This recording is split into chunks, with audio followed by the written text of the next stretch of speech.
Hello and welcome to the Big Money Stylist podcast. It's a nice side. You know what is weird? Do you ever you have a certain side of the bed that you sleep on? Yes. And if you sleep on the wrong side, you're like, awkward. You go to a hotel and you're like, I don't like this side. you're like, what is going on? You know what's so funny? My husband gives me such a hard time because when we go to hotels, I don't care. I don't like have a side. That's weird. I know. He's like, you're weird. a monster. I'm like, Yeah. I want to sleep on the left side. He's like, that's not your side. And he literally will push me to my side. He's like, no. Yeah, he's like, no, this is your side. I don't care, but this does feel weird. I'm on a different side of the podcast studio, and I'm literally like, what camera do I look at? Who do I look at? Because I'm used to looking at my guests on this side. And it's funny because this podcast studio is backwards than most podcast studios. Is it? Most podcast studios, you face the person like this. Oh, geez. And I don't Would you like to face No, this? I feel like that's so weird. Like, because it's supposed to be like you're having a conversation like this. That's true. But a podcast, really, you're having a conversation to the An audience. And so we were going to change this studio, and I was like, I like it. I think I would feel weird because we were going to turn the table this way. Oh, no. And I was like, I think I'd be weird. I'm like, Sarah, like, I would feel like I was like interviewing you or like interrogating you. I think I would constantly keep looking this way. And be Yeah, like, right? okay. You'd be like, this is weird. Why is she looking straight at me? So I like kind of talking to the audience and like Okay. picking a topic and like bouncing back and forth. So this podcast is not scripted, but we always try to like keep it real and relevant to our industry.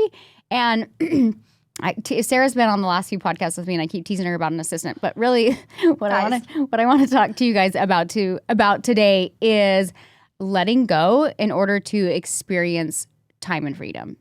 So, like, you go, Sarah. Like, what does this mean to you? Like, letting go to experience time and freedom. Whereas there's certain areas in your life where you're like, fuck it, I don't have a choice. I got to let go because I'm drowning in this area. And for me, I was like, I'm always trying to like control the situation. Same. So then I'm like, this isn't serving me. I sometimes try to let go and then control that also. Yeah. I'm like, You're like, what are you doing over there? I'll help you.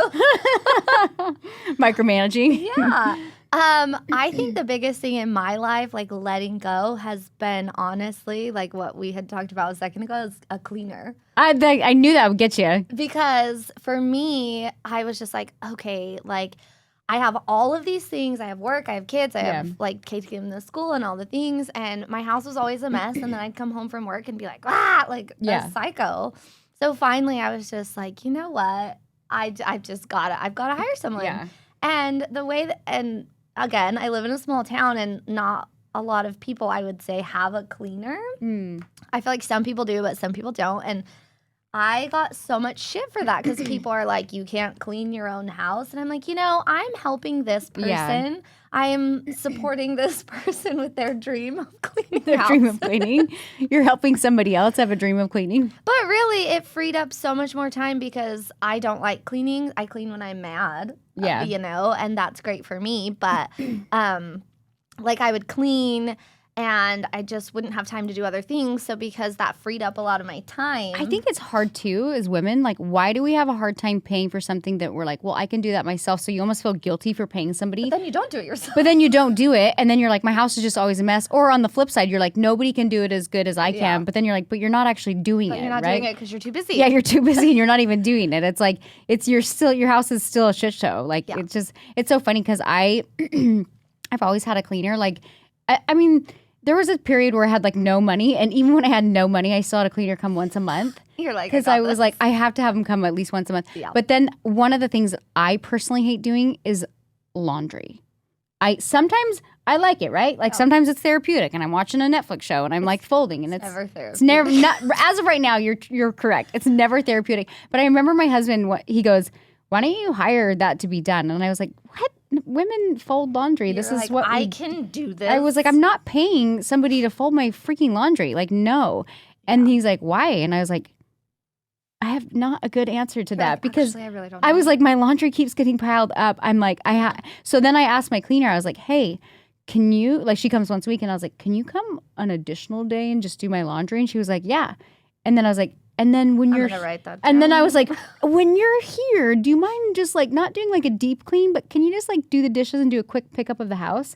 So now I feel extra bougie because I have a cleaner that comes twice a week. I asked, I was like, Is there a possibility that you could also maybe put dinner in a crock pot? Oh, that's the next level right there. That is next level. I asked her, she goes, I mean, I can. But I told Trevor, I'm going to have to do the laundry thing too because I was telling Trevor just you're the like, other if day, you're there. I'm like, you might as well. Like, see, what I do is I do my laundry. Like, I like to like put it in the machine to make sure it's going. Like, none of my dry cleaning's going in there. But then they come and they fold it and put it away. It's the folding and the putting away. I did tell Trevor, I was like, I think I would feel like I won for the whole year if there was no folded clothes on top of my dryer, no folded clothes like on my dresser, never and ending. they were all actually put away. Imagine having 5 children. No. No, you look scared when I said that. I am frightened. I am frightened. You know what's crazy though? I had my final daughter this year. I can't believe it. She's almost a year. She'll be a year on December 22nd. It's like flown by. Yeah. But this last baby like threw me through a loop. Like I was finally like I had to submit to like just having more help in the house because I was like, I'm going crazy. Like, I can't do it. I am like, I have a 15-year-old, I have an 11-year-old, I have a 3-year-old, and I have a newborn. Like and my stepson lives with me too. Oh, that's a lot of children. It's a lot of children in my house. And so I kind of got to this place where out of the pain that I was in, I was like, I have to submit to help. And oftentimes in life, we kind of get to that place where it's like, it's not going to be perfect, but I'm like drowning and it's not even getting done. So I have to learn to delegate, right? And it's so funny, and not to tease you about a personal assistant, but I was that person that I worked behind the chair for 10 years. And when somebody would stand by me, I was so annoyed. I was like, God, you're in my fucking space. You know what I mean? Like I was like, I can do this faster without you hovering over me. Like stop asking questions. Like I felt like I had to entertain them, right? And I got to this place in my career where I'm like, I need an assistant. Like I had started to build my brand and teach, and I didn't have an assistant. I'm like, this is ridiculous. Like what am I doing? I'm like, I have to submit. And I remember I went through a few not so great assistants, but honestly, I think I didn't like fully let go. Do you know what I mean? Like I was kind of like still in this phase of like, I felt like I had to entertain them, and then they'd do something wrong and I'd be like, it's okay. And then I'd be like, and then I just kind of was like, you know what? I found the value in having an assistant because it did free up some of my time. Like just sitting down and eating a bite of lunch was nice. Or even going to the bathroom. Yeah, or going to the bathroom. Because I'm fast. Like I can get a client extensions, color. I had it down to a system. I was like every 3 hours. That's kind of where I feel like I'm like, oh, I have a routine. I'm super fast. I don't need an assistant. Even it slows you down for a minute. Yeah. At convention when we have to use an assistant, like Brett. And we have to. Would you get the opportunity to use an assistant? We get to. She'd be like, Sarah, here's a bead, and I'd reach over and I'd grab one, and she's like, take the fucking bead. And I was like, I'm sorry. See, but I actually hate when people hand me beads, and so at my salon, we share assistants. Like we have like 5 artists on the floor, and then we have 3 assistants helping 5 artists, right? Oh, yeah. And so it's kind of like some of my artists, they like their beads handed to me.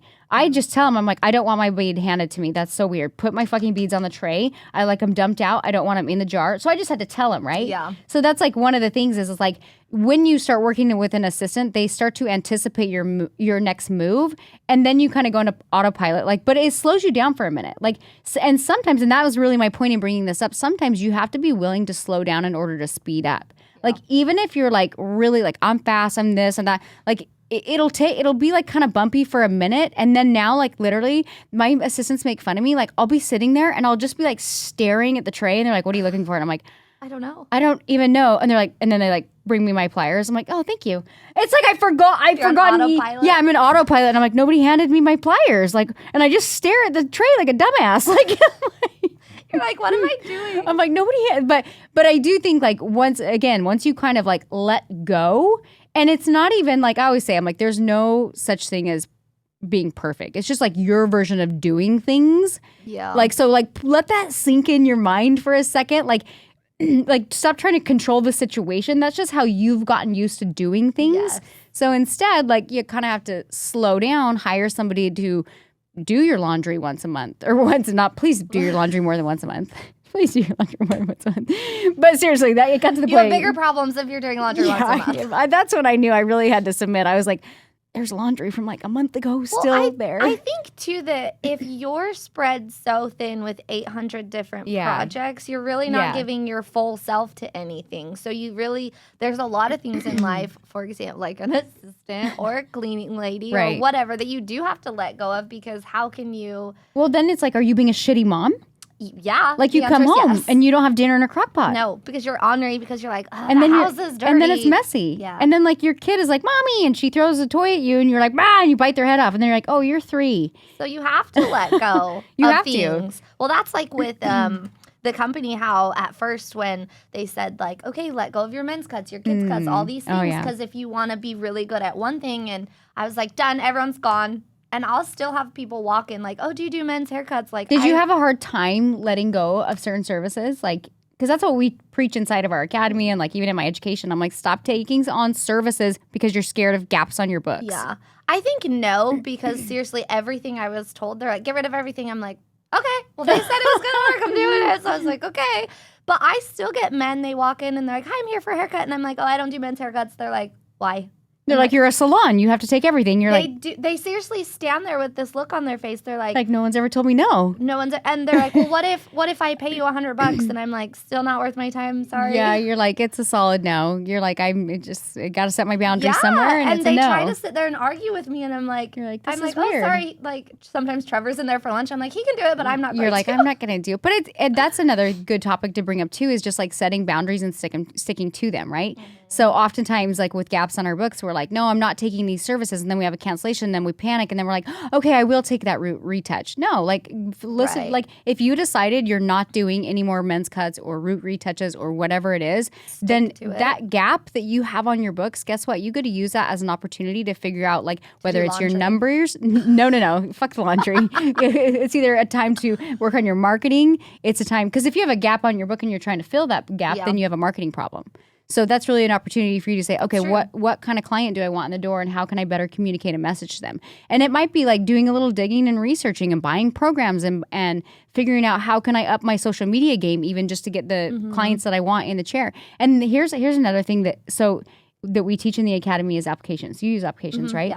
Yeah. I've been doing this for years, and people told me in the industry, they're like, that's bonkers. Like, no, you require. I had clients in my salon tell me, they were like, I went to your web page and you only took on clients through application. I was like, who does she think she is? She's like, and then I kept following you and kept looking at your work, and then I filled out the application, and here I am. I'm a client. I've been a client for 5 years. I'm like, oh. My client, I had a client just before I flew out here, and she, like this last week, and she's like, honestly, when I filled out the application, I was so afraid I was going to get turned accepted, down. Yeah. And so she's like, I was so afraid I was going to put the wrong answer. And she was like, it took me like 20 minutes to fill it out, so I made sure I did it right so I'd be accepted. But it's true though. Like, I think that we are taught in our industry, like, you take any and every service, and we do, unless we create boundaries and processes for ourselves. And so like when I decided to do application, I was like, I felt like I was trying to talk people into extensions, and I'm like, and then I would get the wrong client in the door, and I was like, I don't want to do this. I only want to help people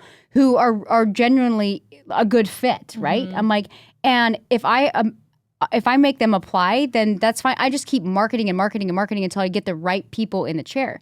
So that's why I say, I'm like, there's this element of like hustle, but like if you set up a system and processes and boundaries for yourself, then you have to stick to them, or your clients won't stick to them as well.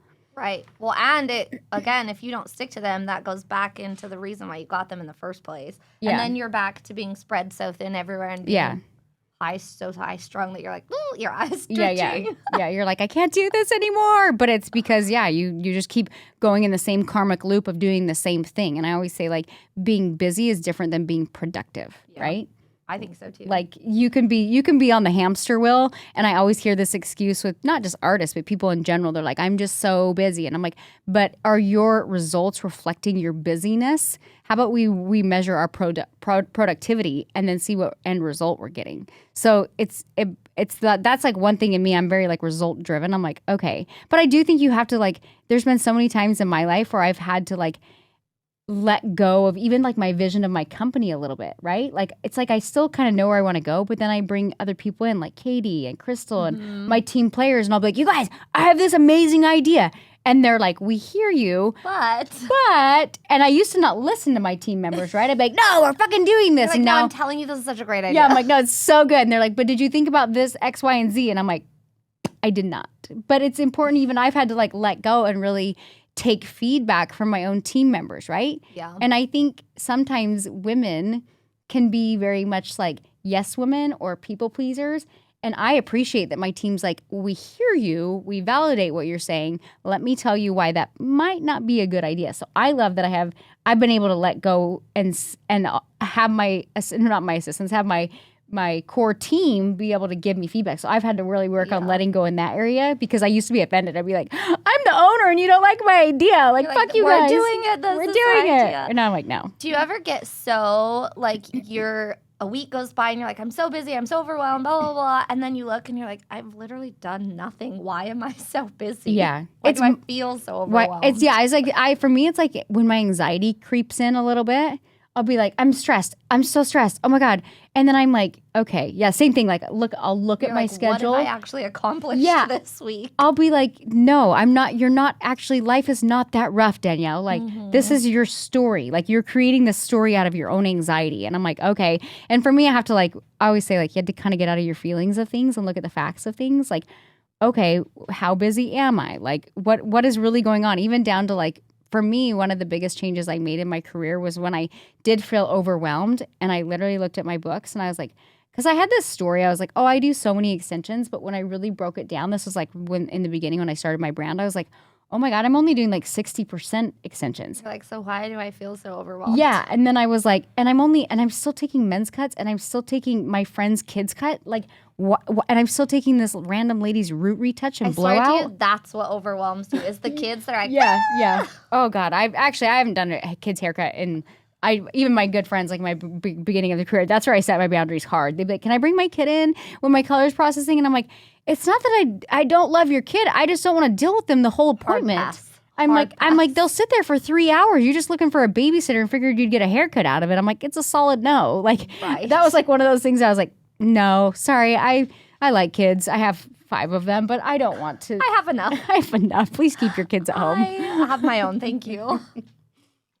Yeah, that's where you're like, okay, well, I have to let go and I have to do things so that you can accomplish those goals that you have set, because you can't accomplish, like, if your goal is to own a salon and be an extension-only artist and you're still at home doing the laundry and kids' cuts, really got to reevaluate. In that order.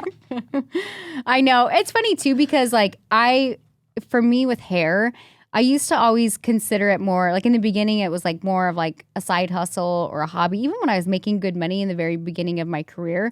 But it wasn't until like my husband and I completely like lost everything that I was like, okay, I need to logically look at the skills I have, which is doing hair, and figure out how to make this work.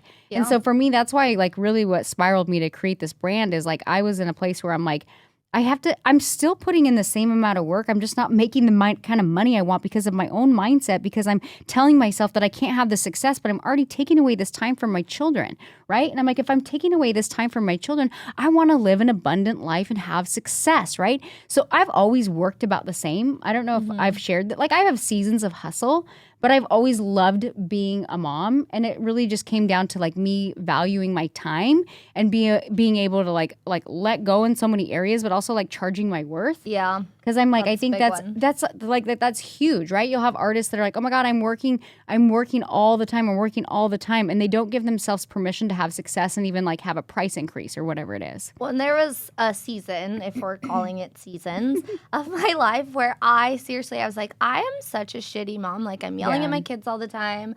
Like, I have kids, but I literally cannot stand to be at home. I'm like, I hate my kids. I feel like such a shitty person. But really, it was because I was working. I was doing all the kids' cuts, all the men's cuts. I was working 24/7.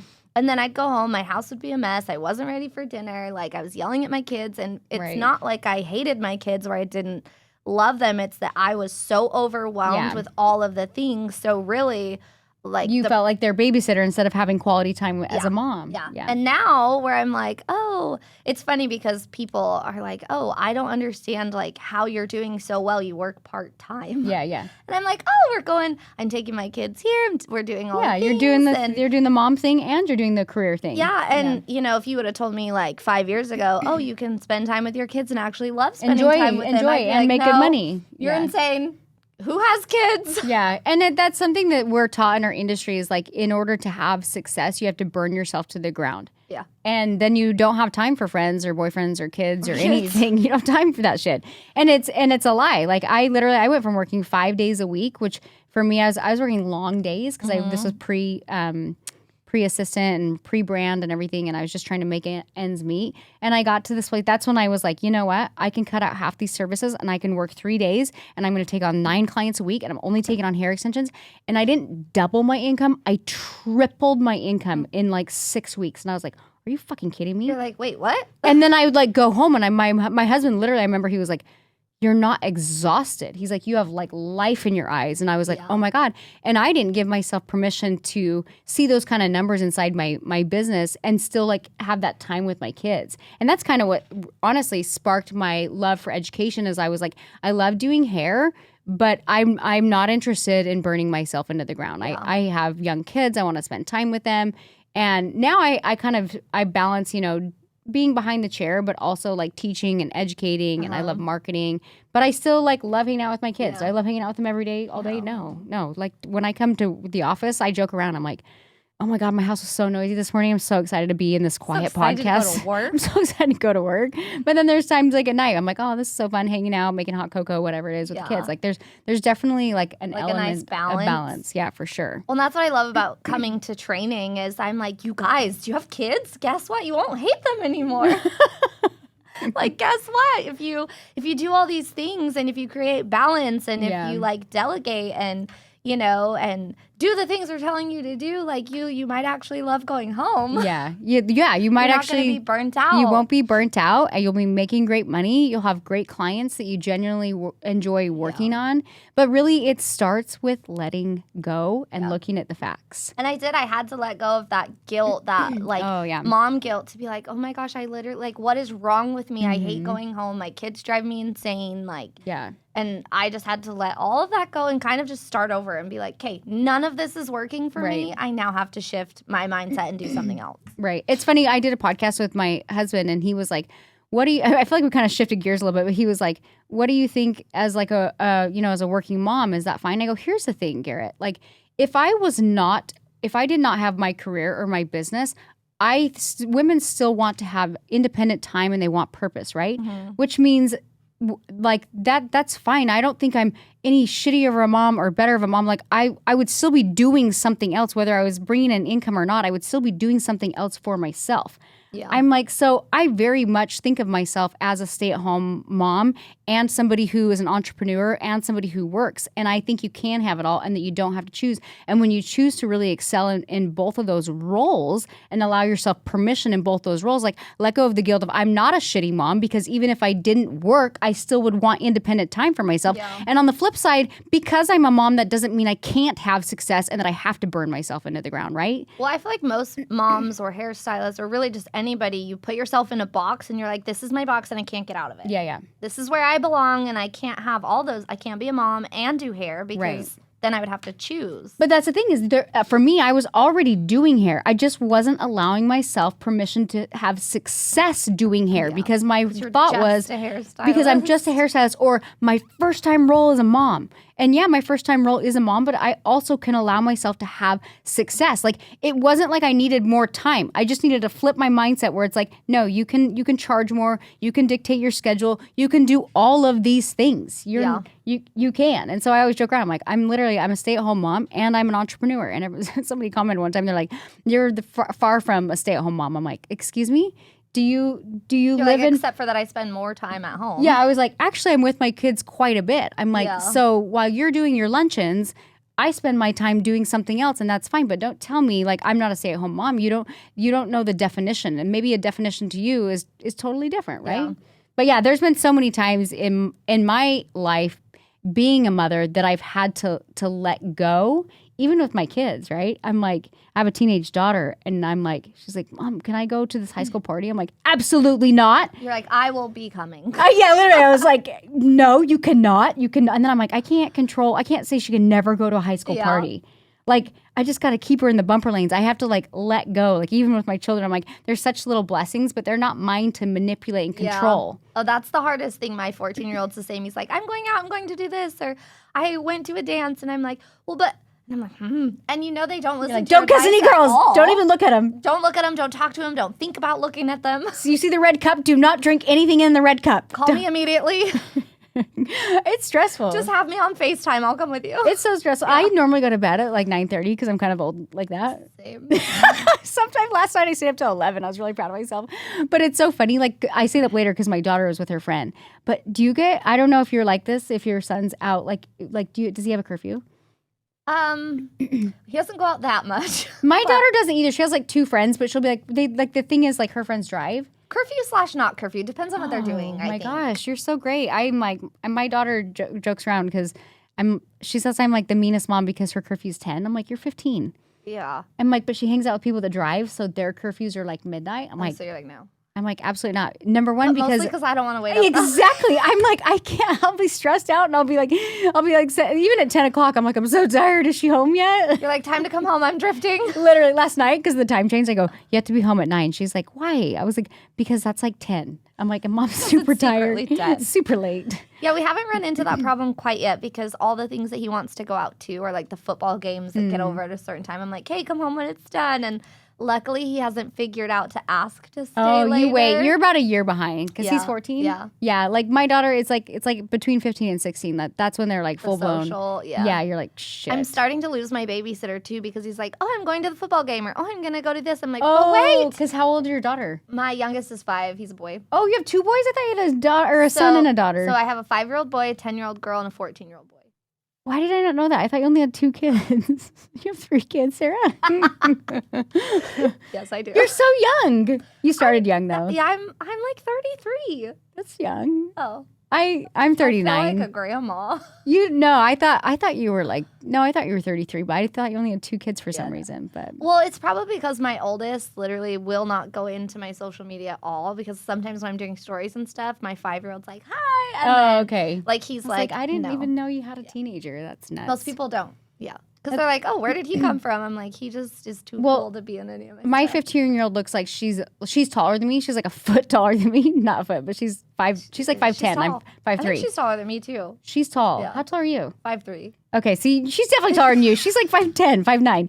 So like, and she looks older and she acts mature. And so people will see me out with her, and I'm like, they're like, that's your daughter? And I'm like, yeah. And I'm like, I have 4 of them. And they're like, how old were you when you had? They're like, how old were you when you had her? And I'm like, I was 24. I wasn't like that young. I mean, I was young, but they're looking at me like she's 20 and I'm 30. I'm like, no, but thank you. I love you. I feel like this podcast got a little derailed. But if you're a mom and you're listening to this, you guys are finding value in this, and you know exactly what we're talking about. I don't know that it derailed. It didn't derail. What my call to action is going to be for this podcast is hire a cleaner and somebody to do your laundry. If you're a mom and you're just like torn between 800 things, then let go. Let go. Ooh, what is that costing you by not letting go? Right, like. The more I start to like let go, I'm like, that was worth $200 this month. Like, I don't care. Yeah, because here's the thing: if you hire a cleaning lady, that saves 2 hours out of your week to spend time with your kids. Yeah, or what if you just wanted to go get like a pedicure? It doesn't even have to be with your kids. Yeah, what if you just want to? What if you just want to? What if you just want to sit in your room and like do your makeup for an hour? That sounds like a lot. I actually don't like to wear makeup, so that does sound like a lot. What I would rather do is just let go of my cleaning, pay someone else to do it. Why can men let go so much easier? Like literally, like it's so funny because my husband, he's like a workaholic. He's always working, and I'm like, I literally like if I worked as much as he would, I would just feel I would have a hard time. I would sit on the floor and cry. I know. I would just have so much mom guilt. I feel like I have to like. But I feel like, too, because we're both entrepreneurs, it would be hard on the kids if we both worked that much, right? Oh, yeah. So I'm like, I don't want to do that, but I'm like, but men I do feel like can kind of like the traditional roles is like the man works and the woman doesn't. So women always have like, they're trying to be both man and woman, right? Yeah. Right?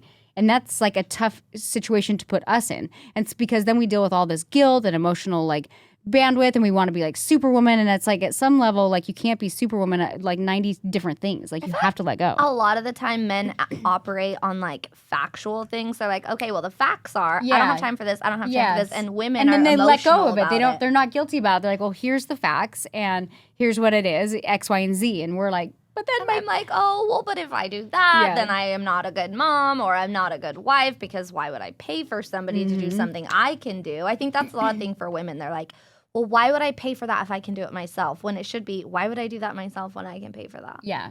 And even down to like hiring help for your kids. Like I had a nanny and she was great. And I think I paid her like $25 an hour. But then I was always disappointed with not only like, because I'm a multitasker, right? I'm like, hey, can you just like throw those dishes in there? Can you do this? But then at the same time, I'm also like, don't put TV and cartoons on for my kids all day. Like take them out of the house. Like, so I had a nanny. That's what I'm paying you for. Literally, I had this nanny that was like, she was nice and my daughter really liked her, but she like just sat at home all day with her. And I was like, and she would like play like games and stuff, but I was like, no, take her to the park. Like she's 2. Like she needs to get out. And it's funny because all the things I don't want to do. Well, it's true, but not true. But I let her go, and I hired somebody, and I was like, you know what? I needed to lower my standards with her. So now I pay somebody $45 an hour. But I'm like, but I needed somebody who can juggle a baby and a toddler who's willing to take him to the park. I needed somebody that will meet me at that $45 an hour. So it's like, it's so funny. Like a lot of times we're like, and for me, I was like, God, I don't want to pay somebody $45 an hour. And then I was like, okay, well, if I'm going to pay somebody who I trust and they're going to give my kids the lifestyle that I want, how can I make more money? Like that became the fact. And that's how, like you were saying, it just made me think about how you're like, men are very factual. That's kind of how I operated. I'm like, okay, if I'm paying a nanny $45 an hour, then I need to figure out how to make more money in my business. Like that's, so that I can pay her so that I can pay her $45 an hour, or even not even like justify it. But it's like, I want my children to have the best care, so I had to raise my thought process and my standards of what I expected out of myself to produce. Well, and you kind of, I mean, $25 is still a lot, but you kind of get what you pay for. We're in California. I'm in Utah. I was gonna say I'm originally from Utah, and it's much more conservative. Like, and so like in California, like 45 is high, but it's expensive to live here. That's like, true. It's freaking expensive to live here. So it's like, like the going rate in Utah for a high nanny was like 25 to 30, but here it's cost of living is higher. But anyways, you guys, the bottom line, I feel like I'm going to wrap up this podcast, but the bottom line is, where are some areas where you could really like let go? And when you let go, you're like, I'll never go back. Like letting go of this particular, whether it's, even if you don't have money, like if you're like, I can't afford to hire a cleaner. Well, like I said, like, well, what would have to be true for you to hire a cleaner? Where would you have to raise your prices inside your business to alleviate the stress of having your house cleaned, right? So it becomes a numbers game. Well, I was going to say, do you know what's funny is at first I could not afford a cleaner, but I was like, I cannot do it. So I traded for it. Okay. I was like, this is so worth it to me, even though, and then obviously now it's different, but. And then you value your time so much, you're like, I'm not even going to trade anymore. Yeah. Because you're like, you're addicted to these extensions. So now you just pay me or you don't. And now I'm like, okay, what else can I let go of? Yeah. Boom, boom, boom. Yep. I know, it's freeing. Like once you start doing that and you learn the art of delegating and letting go, it's like. When you value your time more. Yeah. And that's really when it like things actually for me in my life, in my business, when I did kind of like let go and delegate, that's when I really started to pick up momentum. And that's really when I started to respect my teams. It's because I was like, oh, wow, I was holding my own business, whether it was just behind the chair or the education side, I was holding it back, right? So where in life are you holding yourself back because you're unwilling to look at the facts and let go? And where can you let go? And where can you go? Start small. Start literally. Could be, again, hiring a cleaner, hiring somebody to do your laundry, throwing in a crock pot. Right. That's a genius one. You're welcome. I'm a really picky cook, so I don't know if I could do that, but. Same. Work in progress. Yeah, it's work in progress. But all right, you guys, thank you so much for listening to another episode of the Big Money Stylist Podcast. This is Sarah. She's going to hire an assistant next month. Right. DM me. She's going to let go She's going to slow down in order to speed up. DM Sarah at Hair Candy. Is Sarah Dot Hair Candy. I'm like, there's a dot in there somewhere. And if you guys are interested in education, ooh, guess what? We're bringing back the online course for Black Friday. Ooh. So if you're like, what are these crazy people and what do they do?